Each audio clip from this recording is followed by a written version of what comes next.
చేసుకుని హల్లెలూయా ప్రార్థన చేసుకుని ఆరాధనను ప్రారంభించుకుందాము. మహాపరిశుద్ధుడివైన మా ప్రభువా, ఉన్నతమైన నీ నామమునకు వేల కొలదిగా స్తుతులు స్తోత్రములు చెల్లిస్తూ ఉన్నాం. ఈ ఆదివారము ప్రభు దినమని, ఈ ఆదివారము ప్రభువా నీదని మీరు రూఢీపరుచుకుని ఈ పునరుద్ధాన దినమందు ప్రభువా ప్రజలందరినీ నీ యొద్దకు ఆకర్షించుకున్నందుకు వందనాలు. నీకే స్తుతి దేవా.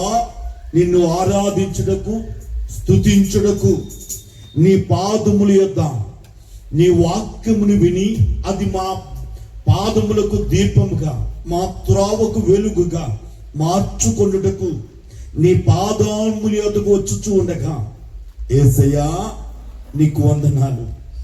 యోహాను ప్రభు దినమందు నేను పరవశునై తిని అని దేవా మాట్లాడునట్లుగా ఈ ఆదివారపు ప్రభు దినమందు మేమందరము కొద్ది నిమిషములు పరవశమై నిన్ను ఆరాధించడానికి, పరవశులై నిన్ను స్తుతించడానికి, నీ ప్రత్యక్షతను మేము అనుభవించడానికి నీ కృప దయచేయమని ప్రార్థన చేస్తున్నానయ్యా. నీకే వందనాలు, నీకే స్తుతి స్తుతి స్తుతి.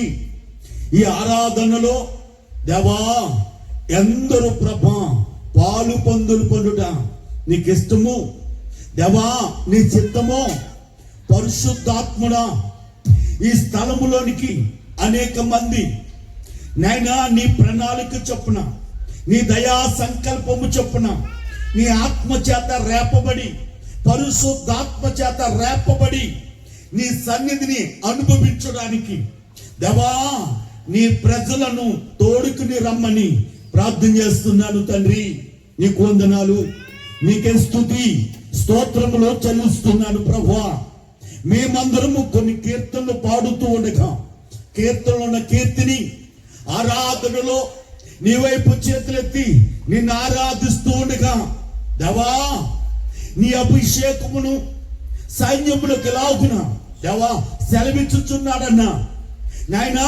నీ ఉపదేశపు వర్షమును మేము నింపబడటానికి నీ కృపించి ఈ ఆరాధన అంతయు ప్రభా మేము నాయన నేల మట్టుకు తగ్గించుకుని నీ నామం హెచ్చింపబడినట్లుగా నాయన కార్య ఆరంభం కంటే నాయన కార్యాంతము ఘనముగా మహిమకరముగా అత్యంత ఆశీర్వాదకరముగా మీరే ప్రధాన యాజకుడిగా ప్రధాన కాపరిగా ఈ స్థలములో ఉండి నాయన ఈ ఆరాధన అంతా కూడా జరిగించమని మా మధ్యకు దిగువచ్చి ఈ ఆరాధనను అంతయు తానే జరిగించుచుండిన ప్రధాన యాజకుడైన యేసు ప్రభుల వారి పేరట ఈ ప్రార్థన అడిగి వేడుకుంటున్నాము తండ్రి, ఆమేన్. దేవునికి స్తోత్ర. హల్లెలూయా హల్లెలూయా.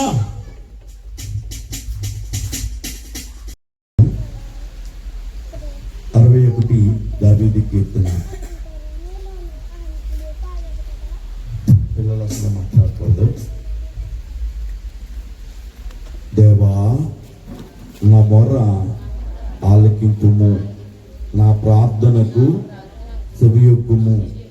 నా ప్రాణము తల్లడిల్లగా భూదిగంతముల నుండి నీకు మొర్రపెట్టుచున్నాను. నేను ఎక్కలేనంత ఎత్తైన కొండపైకి నన్ను ఎక్కించుము. నీవు నాకు ఆశ్రయముగా నుంటివి. శత్రువుల ఎదుట బలమైన కోటగా నుంటివి. యుగాయుగములు నేను నీ గుడారములో నివసించదను. నీ రెక్కల చాటున దాగుకొందును. దేవా నీవు నా మొక్కుబడుల అంగీకరించి ఉన్నావు. నీ నామమందు భయభక్తులు గలవారి స్వాస్థ్యము నీవు నాకు అనుగ్రహించి ఉన్నావు. రాజునకు దీర్ఘాయువు కలుగ చేయుదుగాక. అతని సంవత్సరములు తరతరములు గడుచునుగాక. దేవుని సన్నిధిని అతడు నిరంతరము నివసించునుగాక. అతని కాపాడుటకే కృపా సత్యములను నియమించుము. దినదినము నా మొక్కుబడులను నేను చెల్లించినట్లు నీ నామమును నిత్యము కీర్తించదును. దేవుని పరిశుద్ధ వాక్యము మన వెనుకలు బహుగా దీవించి ఆశీర్వదించునుగాక. రెండు చేతులు పైకెత్తి దేవునికి కృతజ్ఞత అర్పణ, స్తుతి అర్పణ. దేవుడు బలి కోరే దేవుడు కాదు. దేవుడు బలి కోరే దేవుడు కాదు. దేవుడు నీకు చేసిన ఉపకారాలను తలంచుకుని, మేలును తలంచుకుని, దేవుడు నీకు ఇచ్చిన కాపుదలను తలంచుకుని ఆయన సన్నిధిలో స్వరమెత్తి దేవా నీకే స్తుతి స్తుతి అని స్తుతి అర్పణ కోరుచున్న దేవుడు. స్వరమెత్తుదాం. దేవుడు ఎప్పుడు నిన్ను తన రెక్కల చేత కాపాడాడో, దేవుడు ఎప్పుడు ఆయన తన రెక్కల చాటు నిన్ను కప్పి ఆయనే ఆశ్రయ దుర్గముగా ఉండి ఎప్పుడు నిన్ను నీకు ఆయన దాగు చోటుగా ఉన్నాడో, దేవుడి నీ మేలును తలంచుకుంటూ ఉంటే నీకు దేవుడిచ్చిన స్వస్థతను కాపుదలను తలంచుకొని ఆయన సన్నిధిలో స్వరమెత్తి యేసయ్యా నీకే స్తుతి స్తుతి స్తుతి స్తోత్రం స్తోత్రం స్తోత్రం స్తోత్రం. హల్లెలూయా హల్లెలూయా హల్లెలూయా హల్లెలూయా హల్లెలూయా. స్తుతి స్తోత్రం స్తుతి స్తోత్రం. స్వరమెత్తుదామా గట్టిగా బిగ్గరగా. నీ పూర్ణ బలముతో పూర్ణాత్మతో నీ దేవుని ఆరాధించాలన్న దేవుని ఆరాధించడానికి, ఆయనను స్తుతించడానికి, ఆయన సన్నిధిలో ఆయన భాగ్యాన్ని అనుభవించడానికి రెండు చేతుల పైకెత్తి యేసయ్యా నీకే స్తుతి స్తుతి స్తోత్రం హల్లెలూయా. స్వరమెత్తుదాం. యేసయ్యను ఆరాధించడానికి వచ్చాం, యేసయ్యను స్తుతించడానికి వచ్చాం, దేవుని ఆరాధించడానికి వచ్చాం. యోహాను అంటున్నాడు, నేను ప్రభు సన్నిధిలో ఎప్పుడు మోకరిస్తున్నానో, నేను ప్రభు సన్నిధిలో ఎప్పుడు ఆయనను ఆరాధిస్తున్నానో అప్పుడు పారవశ్యమైపోతున్నాను, దేవుని వశమైపోతున్నాను, దేవుని వశమై ఆయనను ఆరాధిస్తున్నాను. ప్రభు దగ్గరికి వచ్చావా? ప్రభుని ఆరాధించాలనుకుంటున్నావా? ఆయనను స్తుతించాలనుకుంటున్నావా? ఇదిగో పరవశులు అవ్వాలి, పరవశములు అవ్వాలి, ప్రభు వశములో ఉండాలి. స్వరమెత్తి గట్టిగా యేసయ్యా నీకే స్తుతి స్తుతి స్తోత్రం స్తోత్రం స్తోత్రం. స్వరమెత్తి గట్టిగా దేవా నీకే స్తుతి స్తుతి హల్లెలూయా స్తుతి స్తుతి స్తోత్రం స్తుతి స్తోత్రం. ప్రభు సన్నిధిలో ఉన్న నీవు ఆయన సిలువ యొద్ద మోకరించని నీవు, ఆయన అంటాడు నీ చేతులు నిర్దోషముగా ఉండాలి, నీ చేతులు నిష్కలంకముగా ఉండాలి. అతిక్రమమును చేయవాడు వర్ధిల్లడు, అతిక్రమమును దాచిపెట్టేవాడు వర్ధిల్లడు. ప్రభు సన్నిధిలో అతిక్రమమును దాచిపెట్టుకోవద్దు. అతిక్రమములను ప్రభు సన్నిధిలో ఒప్పుకొని నిష్కలంకులుగా కడగబడదాం, నిష్కలంకులుగా కడగబడదాం. యేసయ్యా నేను పాపినయ్యా. స్వరమెత్తుదామా? నాలో పాపం లేదనుకుంటే మోసంలో పడిపోతున్నాం, మోసంలో పడిపోతున్నాం. రెండు చేతుల పైకెత్తి యేసయ్యా నేను పాపినయ్యా, నా తలలో పాపం, నా నడకలో పాపం ఉందయ్యా, నా క్రియలలో పాపం ఉందయ్యా. నీ పాదాల దగ్గర ఉన్నామయ్యా. శుద్ధ జలము నా మీద చల్లు. యేసు రక్తమా నన్ను కడిగయ్యా, నన్ను కడిగయ్యా. కుష్టు రోగమును బాగు చేస్తున్న దేవుడు పాపము కుష్టు రోగము కన్నా ఘోరమైనది. కుష్టు రోగాన్ని బాగు చేసినట్లుగా దేవుని సన్నిధిలో మోకరించయ్యా, నన్ను కడిగంటే ఈ దినాన్ని నయమోని దేహము పసిపిల్ల దేహముగా మార్చబడినట్లు నీ దేహాన్ని ఆయన రక్తముతో కడిగి కలంకం లేకుండా నిష్కలంకురాలిగా నిన్ను చేయబోతున్నాడు. నా పౌరమా, నిష్కలంకురాలా, నా పౌరు, నా పవిత్రత అంతా పోనట్లు, నా విధేయత అంతా పోనట్లు, నా భక్తిహీనత అంతా పోనట్లు ప్రభువా నీ పాదాల దగ్గర ఉన్నాను. యేసయ్యా నీ పాదాల దగ్గర ఉన్నాను. నన్ను దాటిపోవద్దు. నన్ను నీ రక్తముతో కడిగయ్యా, నీ రక్తముతో కడిగయ్యా, నీ రక్తముతో కడిగయ్యా. నయమోడు కుష్ఠ రోగము అయ్యా, పసిపిల్ల దేహముగా సుందరమైన దేహముగా మీరు మార్చివేశారే. ఇదిగోనయ్యా, పాపమని కుష్ఠులో మునిగి ఉన్నాను. పాపమని కుష్ఠులో మునిగి ఉన్నాడయ్యా. పాపమనే కుష్ఠు నాయన కడగండి యేసయ్యా, కడగండి యేసయ్యా, కడగండి యేసయ్యా, కడగండి యేసయ్యా. ఎప్పుడు నువ్వు కడగబడతావో అప్పుడు నువ్వు అభిషేకింపబడతావు. ఎప్పుడు ప్రభు రక్తముతో కడగబడతావో, ఎప్పుడు ఆయన సొంత జన్మ చేత నిన్ను కడగబోతున్నాడో అప్పుడే ఆయన అభిషేకము నీ మీదకి రాబోతుంది.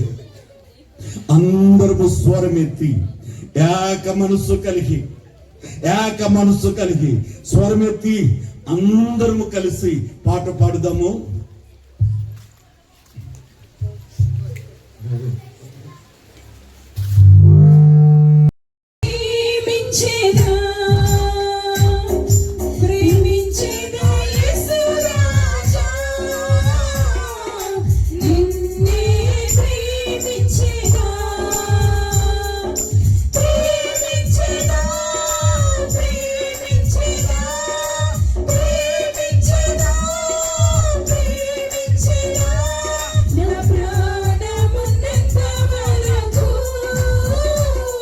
నీ మట్టిలో చిరి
మరొక్కసారి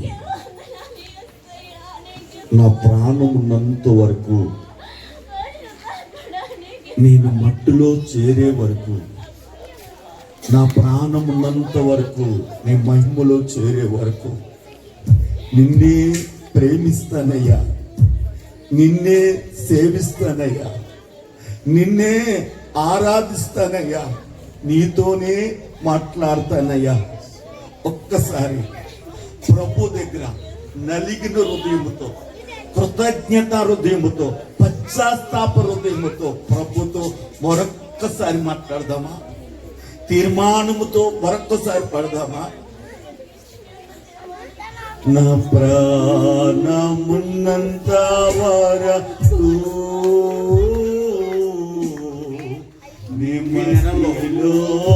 ఈద్ కూడిక, స్ట్రీట్ మీటింగ్, సువార్త కూడిక మరి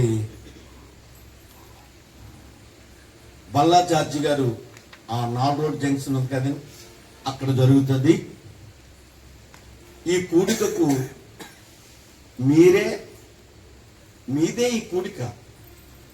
మొన్న కందరాడుకు చాలా మంది నన్ను పిల్లదన్న. కూడిక పెట్టేది ఎవరు? నేను ఒక్కనే కాదు, మనందరం పెడుతున్నాం. ఎవరు చెప్పండి? మనందరం పెడుతున్నాం.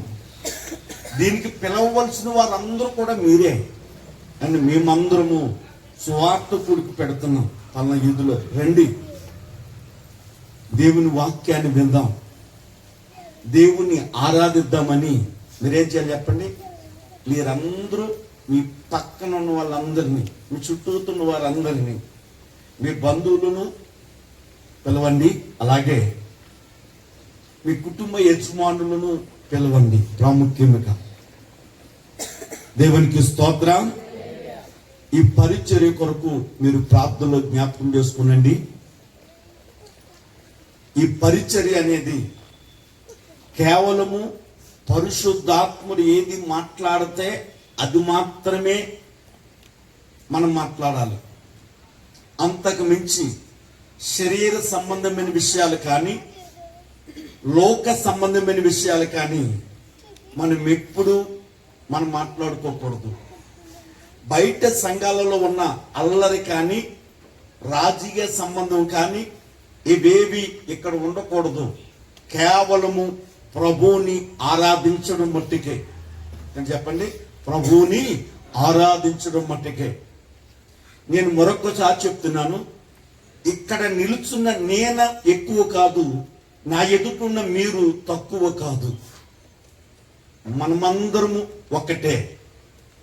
దేవుని పరిశుద్ధాత్మ నాలో ఉండి ఉపదేశం మీకు ఇస్తుంది, మీరు అంగీకరిస్తున్నారు. చెప్పువాడు గొప్పవాడు కాదు, వినేవాడు గొప్పవాడు కాదు.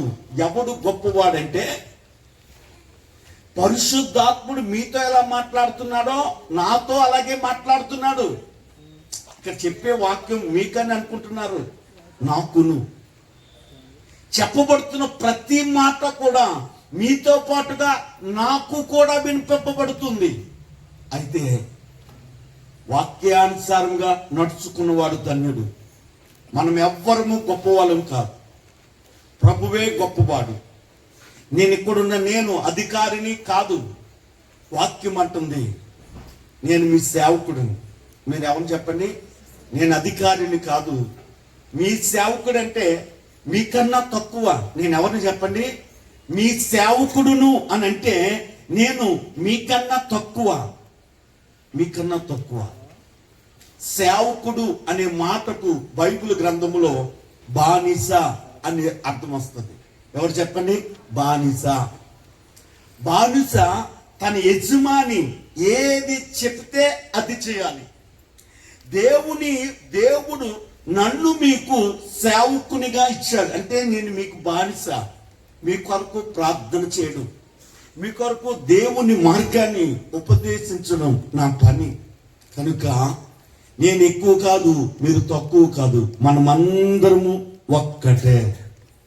దేవునికి స్తోత్రం, హల్లెలూయా. కనుక ఇప్పుడు 16వ తారీఖున ఈదు కూడిక, సువార్త కూడిక జరుగుతుంది. ఎప్పుడు చెప్పండి? 16 బుధవారం నాడు. 16 బుధవారం నాడు జరుగుద్ది. కాబట్టి ఇంకా మా దగ్గర 3 రాత్రులు ఉన్నాయి ప్రార్థన చేయడానికి. మీరందరూ ప్రార్థనలో జ్ఞాపకం చేసుకునండి. ఈ సువార్తకు మెయిన్ ఉద్దేశము ఇంకా దేవుని సన్నిధిలోనికి రాకుండా, దేవుని మాట వినకుండా ఎంతమంది ఉన్నారో మూలనున్న వాళ్ళు కూడా మనము దేవుని మాట వినిపింప చేయాలి. అదే దీని సువార్తకుడి యొక్క మూల ఉద్దేశము. దేవునికి స్తోత్రం, హల్లెలూయా.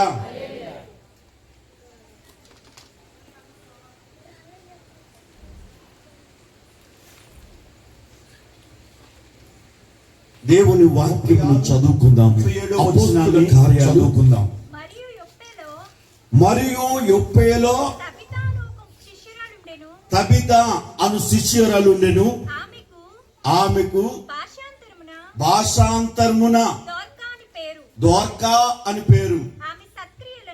ఆమె సత్క్రియలను ధర్మ కార్యములను బహుగా చేసి ఉండెను. ఆ దినములందు ఆమె కాయలపడి చనిపోగా వారు శవమును కడిగి మేడ గదిలో పరుండబెట్టిరి. చిన్ని ప్రార్థన చేసుకుందాం. మీరందరూ హృదయములో దేవా నాతో మాట్లాడుము అని ప్రార్థన చేయాలి. పరిశుద్ధుడైన మా ప్రభువా, ఉన్నతమైన నీ నామమును బట్టి, నీ వాక్యాన్ని బట్టి వందనాలయ్యా. దేవా, తబిత అనే నీ శిష్యురాలు శవమును కడిగి మేడ గడుదులో పరుండు పెట్టారు. ఈ వాక్య సందర్భాన్ని మీరు మా మధ్య మాతో మాట్లాడమని ప్రార్థన చేస్తున్నాను. పరిశుద్ధాత్ముడా, ఈ వాక్యాన్ని రాయించిన వాడా నీకు వందనాలు. రాయించిన నీవు ఏ ఉద్దేశముతో రాయించావో అయినా ఆ ఉద్దేశమును మీరు మాకు అందించమని, నన్ను మరుగుపరచమని మంచి బోధకుడైన యేసు ప్రభుల వారి పేరట ఈ ప్రార్థన అడిగి వేడుకుంటున్నాను తండ్రి, ఆమేన్. దేవునికి స్తోత్రం.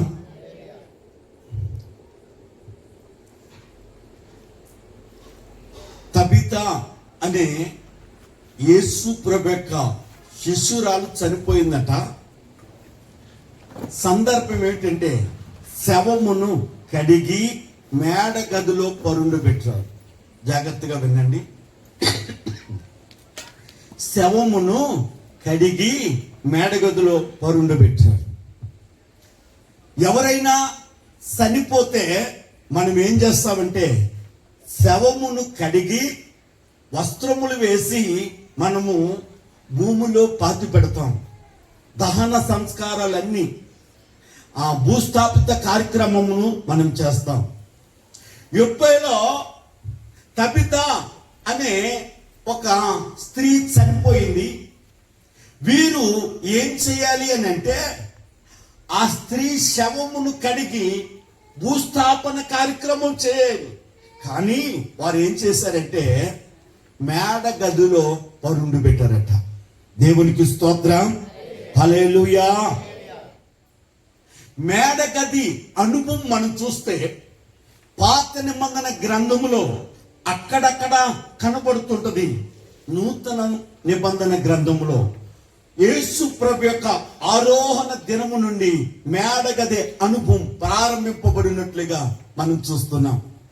పాత నిబంధన గ్రంథములో మనకు బాగా తెలిసిన ఎలీషా గనురాలు ఇంటికి వెళ్ళినప్పుడు గనురాలుకు సంతానము లేదని ఎలీషా ఆమె కొరకు ప్రార్థన చేసినప్పుడు దేవుడు ఆమెకు మగ సంతానమునిచ్చాడు. ఒక దినాన ఆ కుమారుడు తలపోయనే అని చనిపోతే ఈ గనురాలు చనిపోయిన తన కుమారుని శవమును కడిగి దహన సంస్కారాలు భూస్థాపిత కార్యక్రమం చేయాలి. కానీ ఆమె ఏమి చేసిందంటే తన కుమారుని చనిపోయిన కుమారుని మరి ప్రవక్త కొరకు మేడ మీద గది ఏర్పాటు చేసింది. ఆ గదిలో పరుండు పెట్టింది. దేవునికి స్తోత్రం, హల్లెలూయా, హల్లెలూయా. మేడ గది గురించి మనం చేస్తూ ఉండగా యేసు ప్రభువారు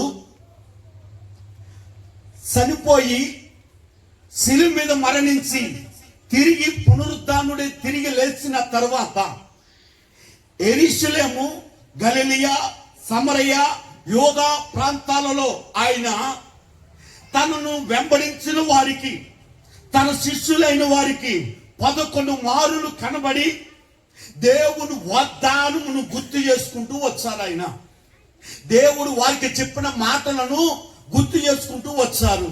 దేవునికి స్తోత్రం, హల్లెలూయా. అపోస్తుల కార్యాలు 1వ అధ్యాయంలో 4వ వచనం మనం చూస్తే ఆయన వారిని కలుసుకొని ఇలాగూ ఆజ్ఞాపించెను, మీరు యెరూషలేము నుండి వెళ్ళక నా వలన వినిన తండ్రి యొక్క వాగ్దానము కొరకు కనిపెట్టిడి. దేవునికి స్తోత్రం. యేసు ప్రభు మరణించి పునరుద్ధానుడై తిరిగి లేచిన తర్వాత తాను ఆరోహణము అవ్వక ముందు తన శిష్యులతో మాట్లాడుతున్నాడు, తాను వెంబడించిన వారితో మాట్లాడుతున్నాడు. ఏంటో తెలుసా? వారికి ఇచ్చిన ఆజ్ఞ ఏమిటంటే, ఇదిగో మీరు యెరూషలేములోనే ఉండి నా కొరకు నేను మీకు ఆజ్ఞాపించిన నా తండ్రి వాగ్దానం ఏదైతే ఉందో ఆ వాగ్దానము కొరకు మీరు కనిపెట్టండి అని అన్నారు. దేవునికి స్తోత్రం, హల్లెలూయా, హల్లెలూయా. 9వ వచనంలో మనం చూస్తే ఈ మాటలు చెప్పి వారు చూచుచుండగా ఆయన ఆరోహణమాయెను. దేవునికి స్తోత్రం. జాగ్రత్తగా వినండి. ఇప్పుడు యేసు ప్రభు వారికి ఈ మాటలు, తన ఆజ్ఞను వాగ్దానమును గుర్తు చేసి వారికి ఆ మాటలు చెప్పిన తర్వాత ఒలివల వనమనబడిన కొండ మీద ప్రజలందరూ చూస్తూ ఉండగా యేసు ప్రభు భూమి మీద నుండి అలా పైకెత్తి ఆయన మేఘం ఒకటి వచ్చి మేఘము ఆయనను ఆరోహణమవుతూ ఉండగా మేఘం ఆయనను అలాగూ పరలోకానికి తీసుకుని వెళ్ళిపోయింది. దేవునికి స్తోత్రం, హల్లెలూయా. అక్కడ 2 మనుషులు అనబడుతున్న దేవదూతలు వారి దగ్గర నిలబడి, గలిలయ మనుషులారా, మీరు ఏది చూస్తున్నారు? మీ యొద్ద నుండి పరలోకమునకు చేర్చుకోబడిన ఈ యేసే ఏ రీతిగా కొనుక్కోబడునో ఆ రీతిగానే తిరిగి వచ్చునని. దేవునికి స్తోత్రం, హల్లెలూయా. ఇప్పుడు అక్కడున్న దేవదూతలు అంటున్నారు, గలిలయ మనుషులారా, యేసును వెంబడించిన వారులారా, యేసు ప్రభు యొక్క శిష్యులారా, మీరు ఈ యేసు ఏ రీతిగా పరలోకానికి ఆరోహణమయ్యాడో, మేఘము ఆరోహణమై మేఘమెక్కి ఏ రీతిగా ఆరోహణమయ్యాడో అదే రీతిగా ఆయన మరలా తిరిగి వచ్చెను. దానినే రెండవ రాకడ అని మనం అంటున్నాం. ఆ రాకడ కొరకే మనము కనిపెట్టుతున్నాం. ఆయన రాకడ కొరకు మనం అందరం ఏం చేస్తున్నామంటే కనిపెడుతూ ఉన్నాము. దేవునికి స్తోత్రం, హల్లెలూయా. మొదటి కొరింథీ పత్రిక 15వ అధ్యాయము 6వ వచనాన్ని మనం చూస్తున్నప్పుడు, అటు పిమ్మట 500కు ఎక్కువైన సహోదరులకు ఒక్క సమయమందే కనబడెను. దేవునికి స్తోత్రం. ఆ ఒలివల కొండ మీద ప్రభు ఆరోహణమవుతుండగా అక్కడ ఉన్నవారు ఎంతమంది అంటే 500 మంది సహోదరులు ఉన్నారంట. అంటే 500 మంది పురుషులు ఉన్నారు. ఎంతమంది ఉన్నారండి? 500 మంది పురుషులు. ఆ దినాలలో యేసు ప్రభువును వెంబడిస్తున్న వారిలో పురుషులు అధికముగా ఉన్నారా, స్త్రీలైన వారు అధికముగా ఉన్నారు అని అంటే, ఆ దినాలలోనే కాదు ఈ దినాలలోనూ కూడా స్త్రీలైన వారే అధికముగా యేసు ప్రభువుని వెంబడించిన వారిలో ఉన్నారు. యేసు ప్రభు శిలువ మీద వేలాడుతూ ఉంటే ఆయన శిష్యులందరూ కూడా దూరంగా పోయారు, పురుషులందరూ దూరంగా పోయారు. అక్కడ ఉన్నవారు ఎవరంటే స్త్రీలైన వారే. అక్కడ ఉన్నవారు ఎవరట? స్త్రీలైన వారే. ఇప్పుడు వాక్యం అంటుంది 500 మంది పురుషులు అని అంటున్నారు. ఇప్పుడు మరి స్త్రీ అయిన వారు 200 అనుకుంటే అక్కడున్న ప్రజలు ఎంతమంది అంటే సుమారుగా 1500 మంది ఉన్నారు. 1500 మంది ఉన్నారు. ఉదాహరణకు చెప్తున్నాను, లెక్కగా ఉన్నారా లేదా? ఈ 1500 మందితో దేవుడు ఏది మాట్లాడుతున్నాడంటే, ఇదిగో మీరు నా తండ్రి వలన వాగ్దానము పొందిన అభిషేకము కొరకు మేడగదిలో మీరు కనిపెట్టండి అని చెప్తున్నాను. ఆ దినములు ఏ దినములు అంటే పెంతుకోస్తు పండుగను ఆచరిస్తున్న దినాలయ్యి. పెంతుకోస్తు అనగా 50 దినాలు అని అర్థం.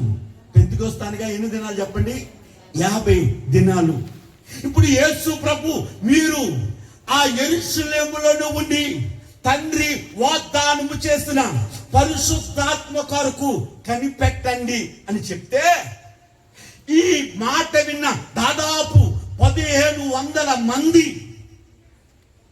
మేడ గదిలో కనిపెట్టడానికి వెళ్ళిన వారు ఎంతమందో తెలుసా? 120 మంది. ఎంతమంది అంట? 120 మంది మేడ గదిలో ఏక మనసుతో ప్రార్థన చేస్తున్నారు. దేవునికి స్తోత్రం. అదే యెరూషలేములో దేవుడు సొలొమోను చేత, ఆ తర్వాత ఎజ్రా నెహెమీయుల చేత కట్టబడిన మందిరం ఉంది, షిలోహు మందిరం ఉంది. ఆ మందిరములో మరి పండగ ఆచరించడానికి ప్రపంచమంతా చెదిరిపోయిన వారందరూ కూడా పండుగను ఆచరించడానికి ఎక్కడికి వచ్చారట? ఆ మందిరానికి వచ్చారు. ఒక పక్క మేడగదిలో 120 మంది ఏక మనసుతో ప్రార్థన చేస్తున్నారు. అదే యెరూషలేములో దేవుని మందిరములో యూదులందరూ కూడా ఏం చేస్తున్నారు అని అంటే ఉత్సవము చేయడానికి వచ్చారు, బలి అర్పించడానికి వచ్చారు, పండుగ ఆచరించడానికి వచ్చారు. నేనంటాను, ఒలివల కొండ మీద ఉన్న ఆ ప్రజలందరితో దేవుడు మాట్లాడాడు. కానీ ఆయన మాట ఆలకించి మేడ గదిలోనికి ఎక్కి వెళ్ళినది ఎంతమంది అంటే 120 మంది. ఎంతమంది చెప్పండి? మిగతా వారు ఆయన మాట మీద లక్ష్యముంచలేదు. దేని మీద లక్ష్యముంచారు? మందిరంలో బలి అర్పణ కొరకు, మందిరంలో పండగ కొరకు, మందిరంలో ఉత్సవము ప్రకటించడానికి వారు చూస్తున్నారు. దేవునికి స్తోత్రం. ఆ దినాలలో ఎలాగూ ఉందో ఈ దినాలలో కూడా అలాగునే ఉంది. దేవుని పరిశుద్ధాత్మ కొరకు కనిపెట్టేవారు తక్కువ, దేవుని వాక్యానుసారముగా జీవించేవారు తక్కువ. మందిరములో పండగ చేసేవారు ఎక్కువ ఉన్నారు. మందిరముల ఉత్సవాన్ని ప్రకటించేవారు ఎక్కువ ఉన్నారు. అర్పణలు అర్పించేవారు ఎక్కువగా ఉన్నారు. దేవుని వాక్యం అంటుంది, ఆయన అర్పణ కాదు, బలిని కోరే దేవుడు కాదు. ఆయన ఏం కోరే దేవుడు అంటే మనస్సును హృదయమును కోరే దేవుడు ఆయన. మీరిద్దరు లోపల పని, మీ ముగ్గురు కూడా వెళ్ళాలి. దేవునికి స్తోత్రం. హల్లెలూయా, హల్లెలూయా. మేడ గది కోసం ఈ వివరణ మీకు చెప్పాను. ఇది వాక్యంలోది కాదు, కొంచెం ఉపోద్ఘాతం మీకు చెప్పాను. వాక్యంలో మనం చూస్తే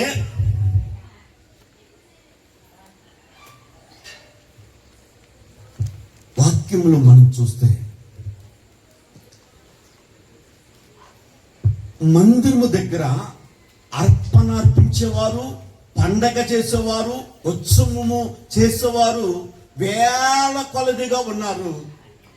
దేవుని వాగ్దానము కనిపెట్టే వారిలో 120 మంది ఉన్నారు. దేవునికి స్తోత్రం. మేడ గదిలో ఆ ప్రార్థన కోసము, దేవుని వాగ్దానం కోసం వచ్చే వారంలో నేను చెప్తాను.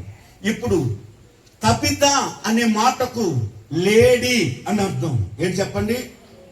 ఇంగ్లీష్ లో స్త్రీని లేడీ అని పిలుస్తారు. ఆ లేడీ కాదు, దుప్పి లేడీ, ఇలా జంతువుల పేర్లు ఉన్నాయి కదా, ఆ లేడీ. దేవునికి స్తోత్రం. హల్లెలూయా. ఈమె ఎవరు అంటే యేసయ్య శిష్యురాలు అని పిలువబడుతుంది. శిష్యురాలు అనగా యేసయ్యను వెంబడించిన వారు. యేసయ్యను వెంబడించిన వారు.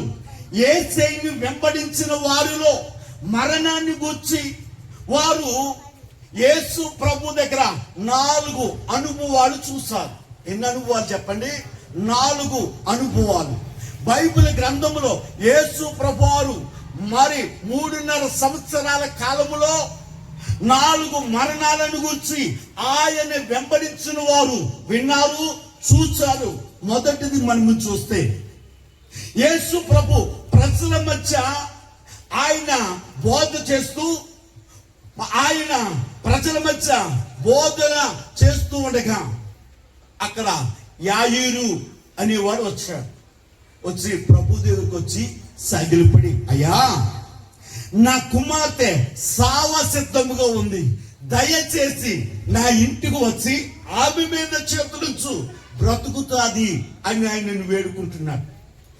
ఈయనను ప్రభువుని వేడుకుంటున్న ఈ సమయంలో అక్కడికి యాయీరు పనివారు వచ్చారు.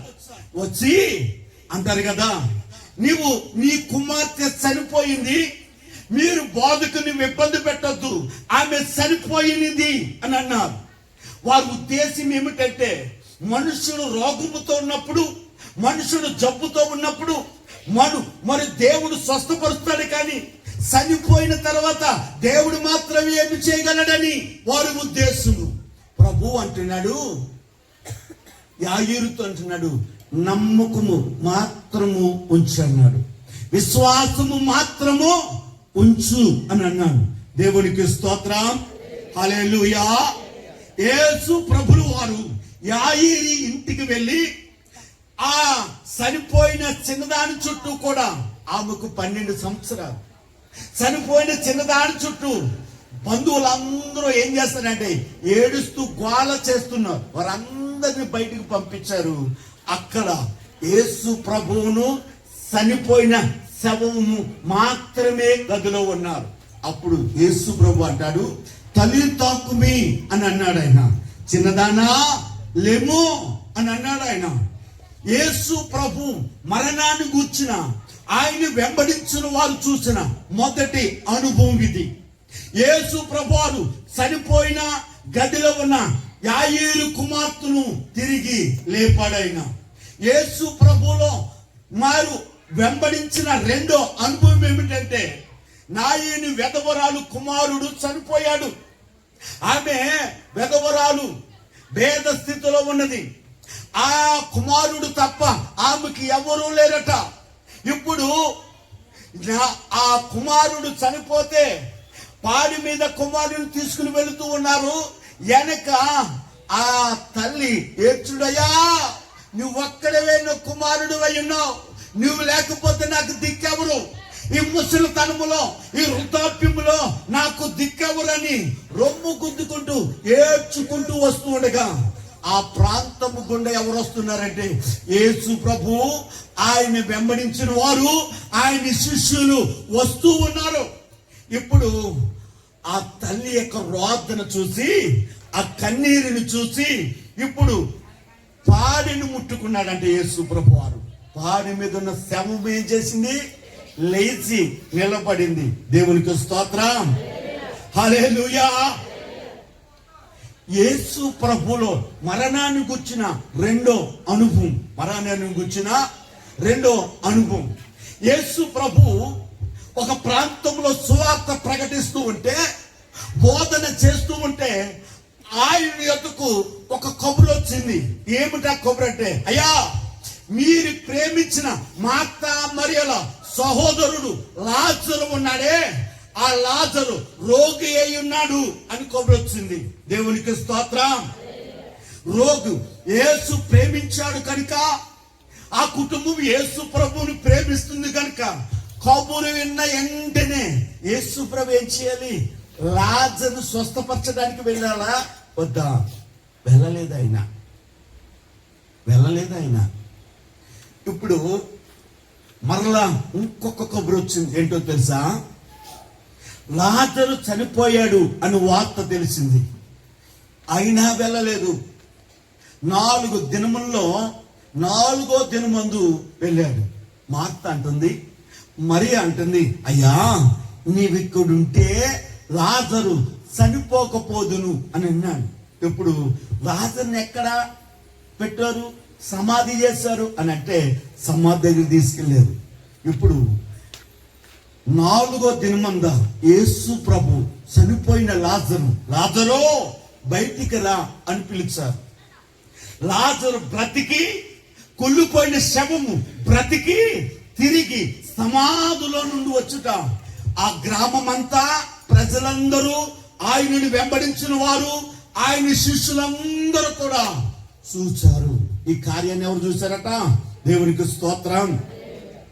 ఆయన వెంబడించిన వారు మరణము విషయంలో యేసు ప్రభు ఎన్ని అనుభవాలు ఉన్నాయంటే, యాయేలు కుమార్తె బ్రతకడం, 2 పాడిని పుట్టినప్పుడు బ్రతకడం, 3 లాజరు చనిపోయి 4 దినాలు అయిన తర్వాత కూడా బ్రతకడం. 4వ అనుభవం ఏంటంటే, యేసు ప్రభు వారు అన్నారు, ఇదిగో నేను శిలువ మీద వేలాడి నేను చనిపోతాను, నేను తిరిగి 3వ దినం ముందు లేస్తాను, నేను పునరుద్ధానుడను అవుతాను అని అన్నాను. దేవునికి స్తోత్రం. చెప్పినట్లుగానే యేసు ప్రభు కలవరిగిరిలో మరణించాడు.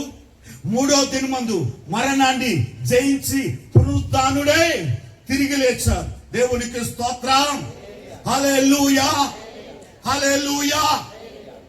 ఇప్పుడు తబిత అనే ఈ దాసురాలు యొప్పే గ్రామంలో సరిపోయింది. ప్రజలందరూ ఏమి చేయాలంటే, మనము ఈ లోకరీత్యా చనిపోయిన ప్రతి వాడిని ఎలాగునా మనము భూస్థాపిత కార్యక్రమం చేస్తామో అదే రీతిగా చేయాలి. కానీ వారు శవమును కడిగి ఏం చేశారట? శవమును కడిగి. దేవునికి స్తోత్రం, హల్లెలూయా. శవమును కడిగి, ఇది చాలా ప్రాముఖ్యమైన విషయం. జాగ్రత్తగా ఇక్కడి నుంచి మనము జాగ్రత్తగా విందాం.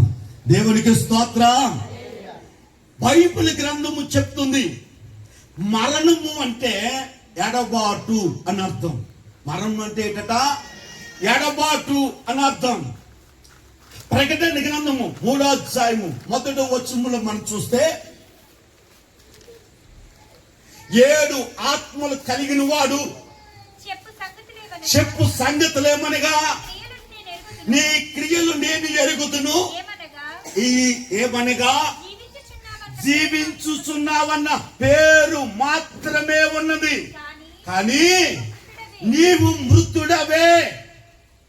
7 ఆత్మలు కలిగిన యేసు ప్రభు సంఘముతో చెబుతున్న మాట, పరిశుద్ధాత్ముడు సంఘముతో చెబుతున్న మాట ఏమిటో తెలుసా? జీవించుచున్నావన్న పేరు మాత్రమే ఉంది, పేరుకే జీవిస్తున్నావు, కానీ నీవు మృతుడవు. ఎవరట? నీవు మృతుడవు. దేవునికి స్తోత్రం. కవిత అనే దాసురాలు దేనికి సాదృశ్యంగా కనబడుతుంది అంటే సంగమునకు సాదృశ్యంగా కనబడుతుంది, విశ్వాసకి సాదృశ్యంగా కనబడుతుంది. యేసు ప్రభు తను మనందరితో మాట్లాడుతున్నాడు. ఏంటో తెలుసా? జీవించుచున్నావన్న పేరు మాత్రమే ఉంది, కానీ నీవు మృతుడవే. పేరుకు మాత్రం జీవిస్తున్నావు, ఆత్మీయతలో చనిపోయావు, భక్తి జీవితంలో చనిపోయావు.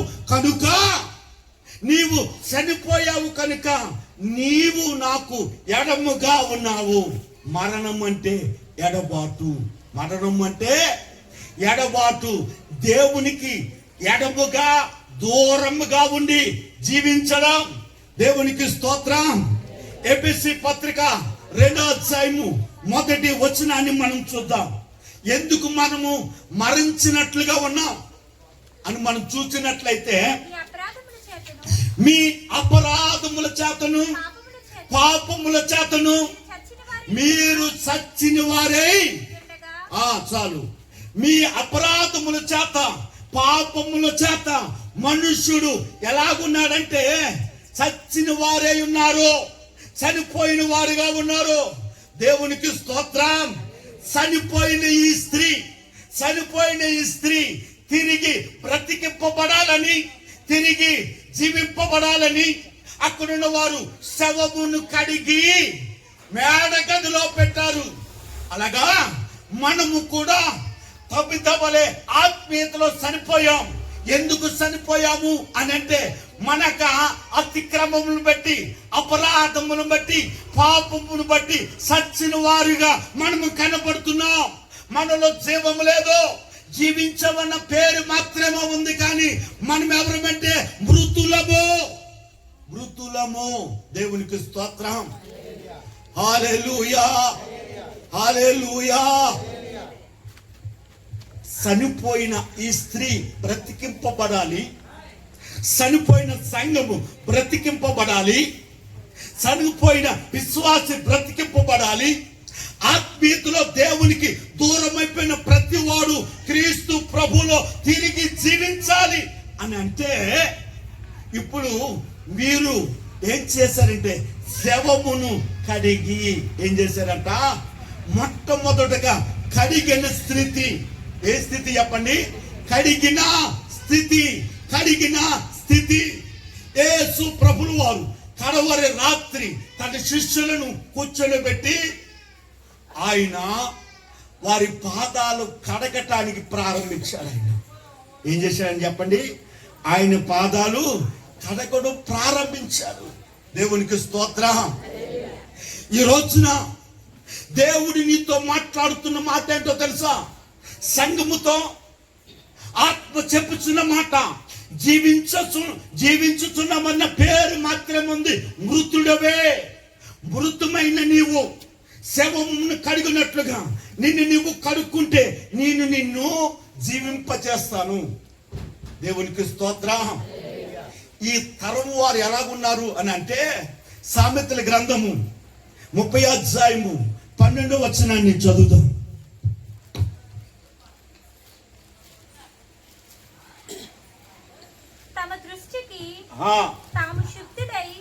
తమ దృష్టికి తాము శుద్ధులమై తమ మాలిన్యం నుండి కడగబడని వారి తరము కలదు.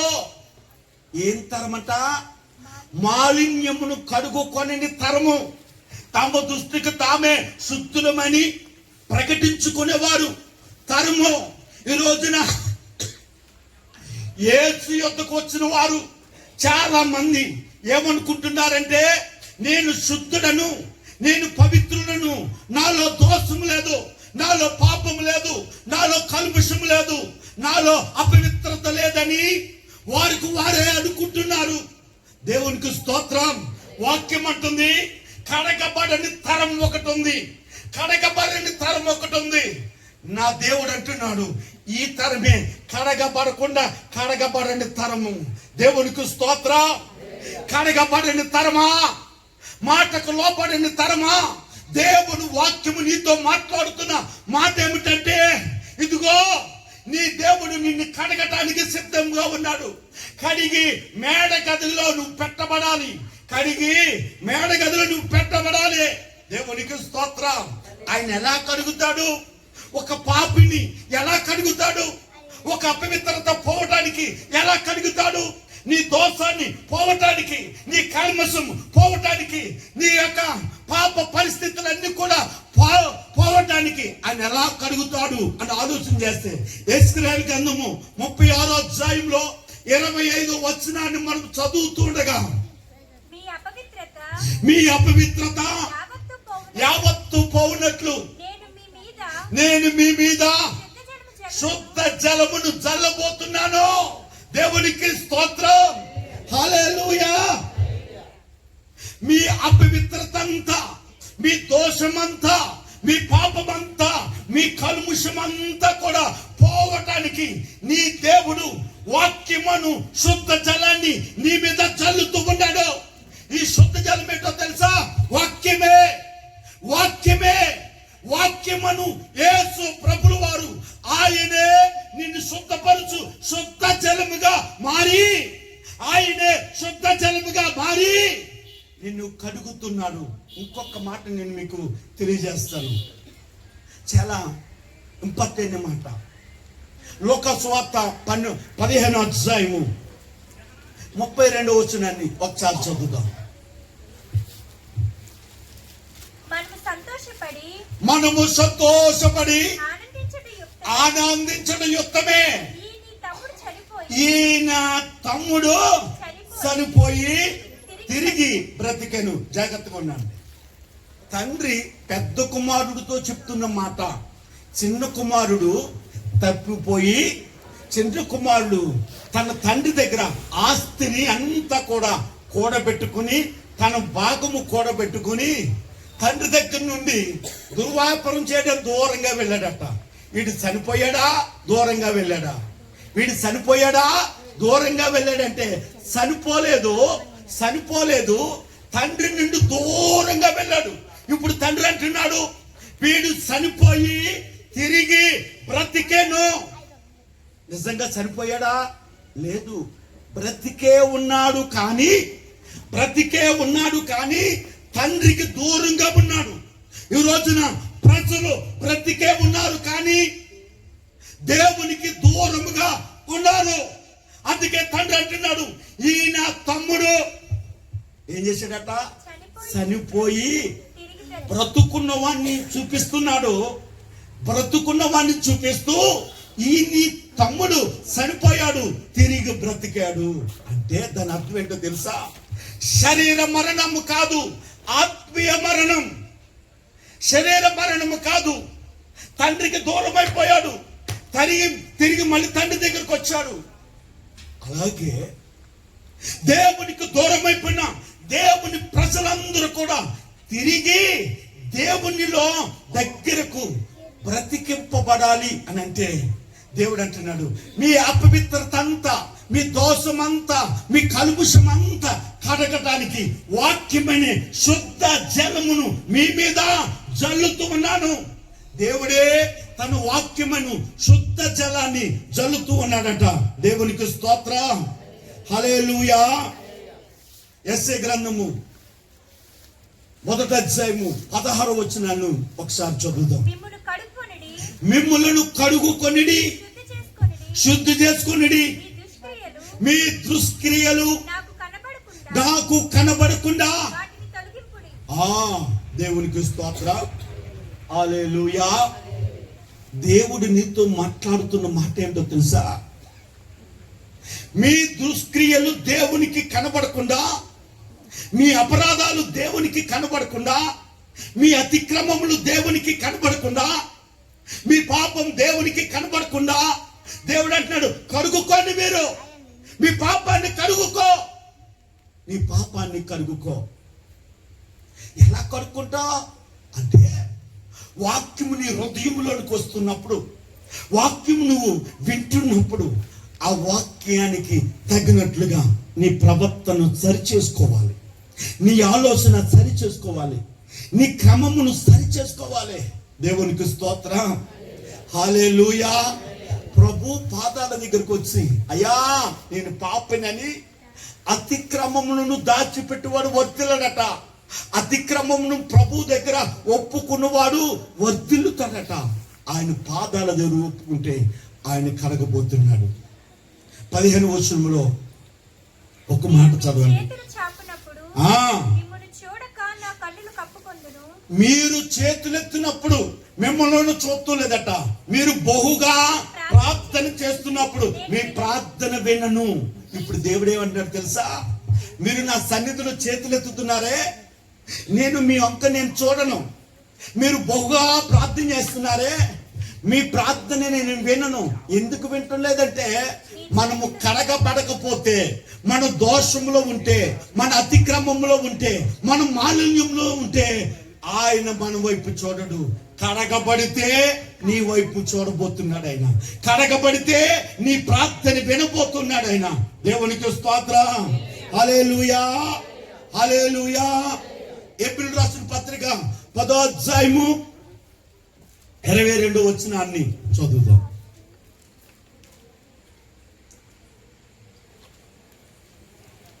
మనస్సాక్షికి కల్మషము తోడించినట్లు ప్రోక్షింపబడిన హృదయములు కలవారును నిర్మలమైన ఉదకముతో స్నానము చేసిన శరీరములు కలవారునై ఉండి విశ్వాస విషయంలో సంపూర్ణ నిశ్చయత కలిగి. దేవునికి స్తోత్రం. శుద్ధ జలము అనగా యేసు ప్రభువు వారు. శుద్ధ జలం అంటే చెప్పండి, దేవుని వాక్యము నీరుకు పోర్చబడింది. దేవుని వాక్యం అంట జలముకు పోల్చబడింది. దేవునికి స్తోత్రం, హల్లెలూయా. రెండో, మొదటిగా శవమును కడిగి అనగా చనిపోయిన నీ ఆత్మీయ జీవితం, భక్తి జీవితం, దేవునికి ఎడబాటైన నీ జీవితం దేవునిలో మరలా సిగరించాలి. నువ్వు బ్రతకాలి అంటే కడగబడాలి. మొట్టమొదటిది వాక్యముతో నువ్వు కడగబడాలి. రెండోదిగా మనం చూస్తే ప్రకటన గ్రంథము 7వ అధ్యాయము 14వ వచనం మనం చదువుదాం. అందుకు నేను, అయ్యా నీకేమి తెలియననగా అతడు ఇలాగు నాతో చెప్పెను, మీరు మహాశ్రమలో నుండి వచ్చిన వారు గొర్రెపిల్ల రక్తములో తమ వస్త్రములను ఉదుకుకొని వాటిని తెలుపు చేసుకున్న వారు.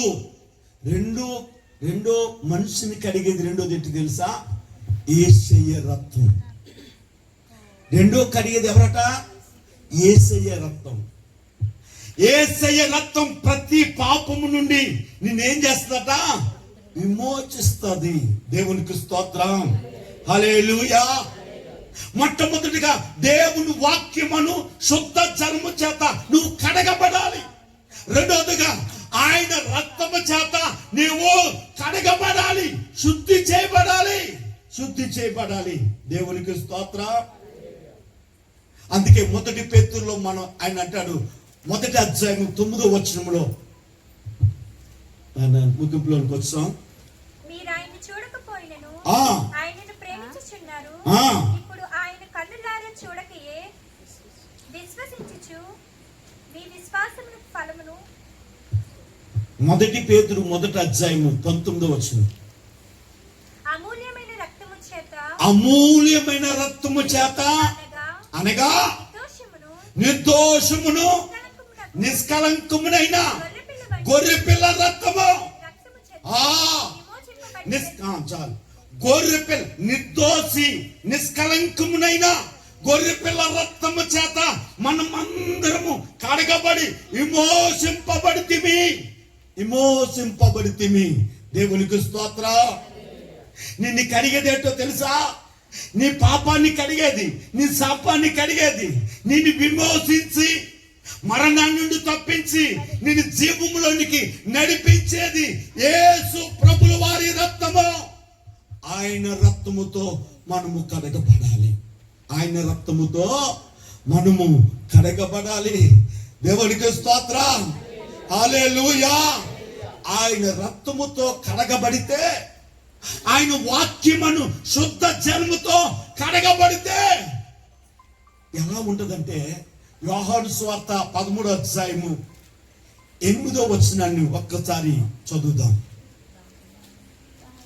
పేతురు, నీవెన్నడను నా పాదములు కడుగరాదని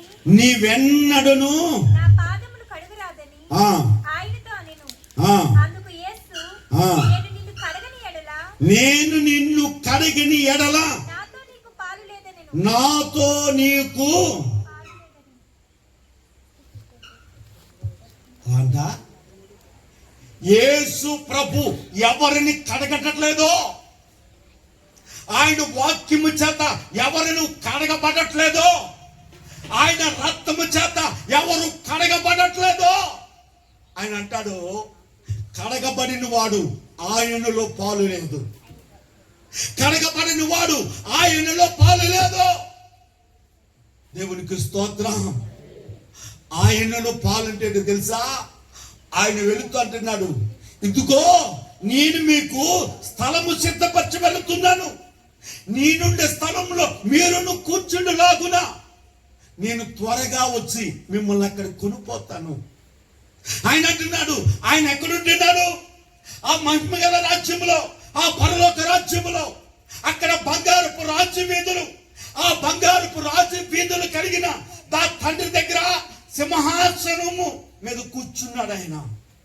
ఆయన మాత్రమే కాదు, ఆయన కూర్చున్న సింహాసనం మీద నిన్ను కూర్చుండటానికి నీకు స్థలము సిద్ధపరిచి ఆయన ఇదిగో నేను త్వరగా వచ్చుచున్నాను అన్నాడు ఆయన. నీవు ఆయన వాక్యము చేత కడగబడ్డావా? ఆయన రక్తము చేత కడగబడ్డావా? ఇప్పుడు దేవుడు అంటున్నాడు, నాతో నీకు పాలు, నాతో నీకు పాలు అంటే తెలుసా? నేనే స్థలంలో కూర్చున్నాను, నేనే సింహాసనం మీద కూర్చున్నాను, ఏ మహిమలో ఉన్నాను, ఏ తేజస్సులో ఉన్నాను. ఆ అంతస్తు కలిగిన పట్టణములో, ఆ మహిమ అంతస్తులో నిన్ను కూర్చుండబెడతాను. దేవునికి స్తోత్రం. హల్లెలూయా, హల్లెలూయా. కడగబడదామా? శవమును కడిగి మేడ గదిలో పెట్టారట వారు. వారి ఉద్దేశం ఏంటో తెలుసా? ఈ శవము కడగబడితే, ఈ శవము కడగబడితే దేవుడి శవాన్ని లేపుతాడు. ఈ శవము బ్రతుకుతుంది. ఆత్మీయంగా పరిశుద్ధాత్ముడు మనతో మాట్లాడుతున్నాడు. ఆత్మీయ జీవితంలో సరిపోయావా? దేవునికి ఎడమైపోయావా? మనము కడగబడితే దేవుడు తన ఆత్మ మన మీదకి నింపి, తిరిగి తన ఆత్మతో నిన్ను నింపి ఆయన జీవింప చేయడానికి ఆయన ఎలా ఉన్నాడట? సమర్థుడై ఉన్నాడు ఆయన. చివరిగా ఒక మాట చదివి ముగించుకుందాము. యోబు గ్రంథము 33వ అధ్యాయము 9వ వచనాన్ని చదువుదాం.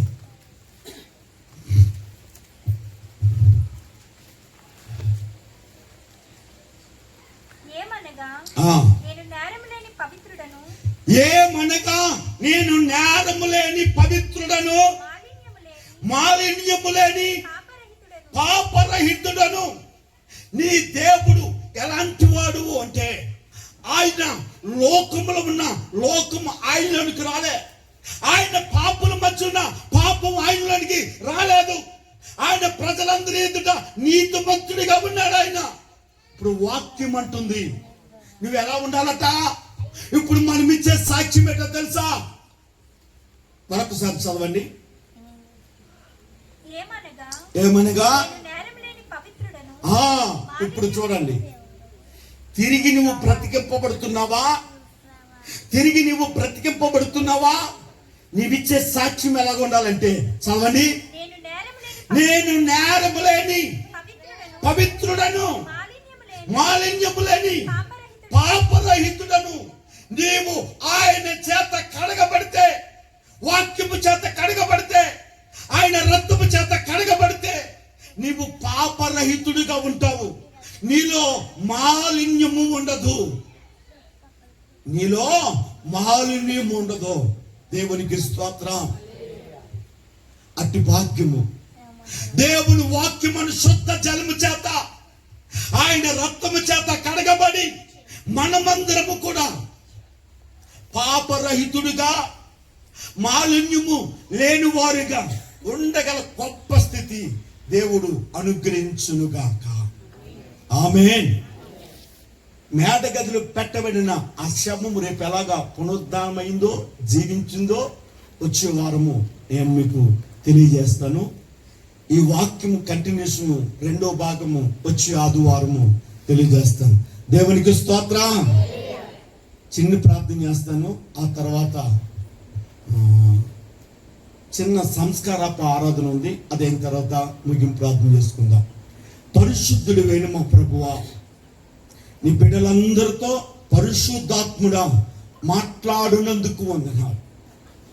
నీ ప్రజలందరి మీద దేవా ఒక ప్రత్యేకమైన ప్రణాళిక చొప్పున దేవా ఆత్మీయ జీవితంలో మరణించిన వారు, భక్తి జీవితంలో మరణించిన వారు అనగా దేవునికి ఎడబాటు కలిగిన వారు నీ రక్తముతో కడగబడి, నీ వాక్యముతో కడగబడి దేవా నిందారహుడుగా, పాపరహుడుగా, నిష్కలంకులుగా నీ బిడ్డలందరినీ దీవించి బలపరచమని యేసే పేరటి ప్రార్థన అడిగి వేడుకుంటున్నాను తండ్రి.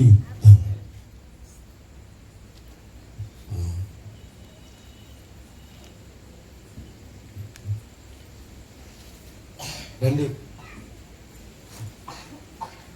ఈ సభలో ఎవరన్నా ఒకవేళ ప్రభు సంస్కారపు విందు తీసుకునే వారు ఉంటే మీరు ఎదురుకు రండి.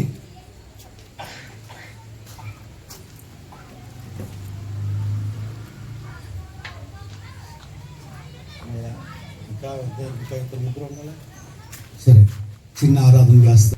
ఆయన సన్నిధిలో శుద్ధ జలము చేత కడగబడటానికి, ఆయన రక్తము చేత కడగబడటానికి సిద్ధంగా ఉన్నావా? నోరు తెరిచేయా, నేను పాపిని, నేను నా దేవునికి ఎడముగా ఉన్నాను నాయనా, మరణించిన వారిగా ఉన్నాను. నాలో ఉన్న ప్రభా ఎడబాటు మరణముగా మారి నీ నుండి నన్ను దూరపరిచిందయ్యా.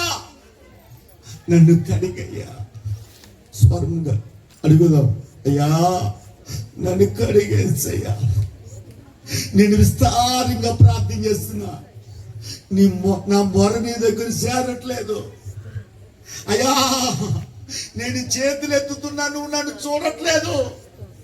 నేను కడగబడలేదు కాబట్టే అయ్యా, నేను శుద్ధి చేయబడలేదు కాబట్టే అయ్యా. నేను చేతులు ఎత్తినప్పుడు నువ్వు నన్ను చూడాలయ్యా. నేను మొరపెట్టినప్పుడు, నేను బహుగా ప్రార్థన చేస్తున్నప్పుడు నా ప్రార్థన ఆలకించాలయ్యా. నన్ను కడిగయ్యని హృదయపూర్వకంగా ప్రభువుని అడుగుదాం. నీ హృదయములో నుండి రావాలన్నమాట, నీ హృదయములో నుండి రావాలన్నమాట. కడిగయ్యా, నా దోషం అంతా కడిగయ్యా. నా కల్మషాన్ని కడగండి, నా కల్మషాన్ని కడగండి, నా కల్మషాన్ని కడగండి. కడగండి అయ్యా, కడగండి అయ్యా. తల్లి తన కుమారుని కడిగినట్లుగా యేసయ్యా నన్ను కడగవా, నన్ను కడిగయ్యా, నన్ను కడిగయ్యా, నన్ను కడిగయ్యా, నన్ను కడిగేసయ్యాని ఆయన నన్ను ఒకసారి కడిగయ్యా అని స్వరమెత్తుతా. పరిశుద్ధుడైన మా ప్రభువా నాయనా, ఈ దినము మాతో మాట్లాడిన నీ మాట కొరకు వందనాలు. నాయన ఇంకా నీ ప్రజలలో కడగిన స్థితి, నాయన శుద్ధి చేయబడిన స్థితి అయ్యా, అపరాధము, కలంకము, దోషము, కల్ముషము నాయనా ఇంకా మేము కలిగి ఉంటే ఈ రాత్రి నన్ను మమ్మల్ని కడిగి పంపించు, నన్ను శుద్ధి చేసి పంపించు. మమ్మల్ని కడగండి అయ్యా, మమ్మల్ని కడగండి అయ్యా, మమ్మల్ని కడగండి అయ్యా, మమ్మల్ని కడగండి అయ్యా. నీకు వందనాలు స్వామి, నీకు స్తోత్రములు స్వామి.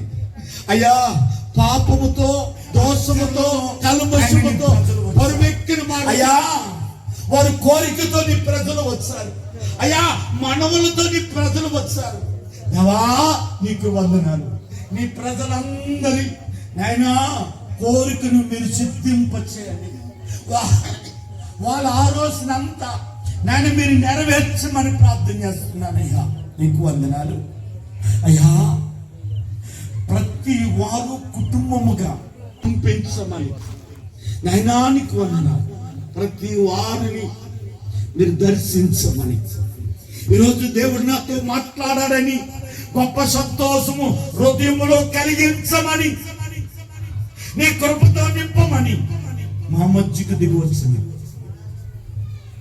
మమ్మలను కడుగుతూ ఉండిన, కడిగి శుద్ధపరిచి తనలో మాకు పాలు అనుగ్రహించుచుండిన యేసు ప్రభులు వారి పేరట ఈ ప్రార్థన అడిగి వేడుకొని పొందుకొని ఉన్నాము తండ్రి. ఆమేన్. యేసు రక్తము జయము, ప్రభేసు రక్తము జయము, ప్రభేసు రక్తము సంపూర్ణ విజయం. అపవాది క్రియలకు అనంతకాల నాశనము కలుగునుగా. మన తండ్రి అయిన దేవుని యొక్క ప్రేమ, కుమారుని యేసు ప్రభు యొక్క కృప, పరిశుద్ధాత్మ అన్యోన్య సహవాసము ఆయన చేత కడగబడి సంతోషముతో, సమాధానముతో, నెమ్మదితో, స్వస్థతతో, దీవెనతో నింపబడి వెళ్ళుదురుగాక. ఆయన కృపాస్తము మీకు తోడైనుండును గాక. ఆయన మిమ్మలను బలపరుచును గాక. ఆయన మేడ గదిలో తన అభిషేకాన్ని మీకు ఇచ్చును గాక. మీ అందరికీ ప్రత్యేకమైన వందనాలు. దేవుడు మిమ్మలను దీవించును గాక.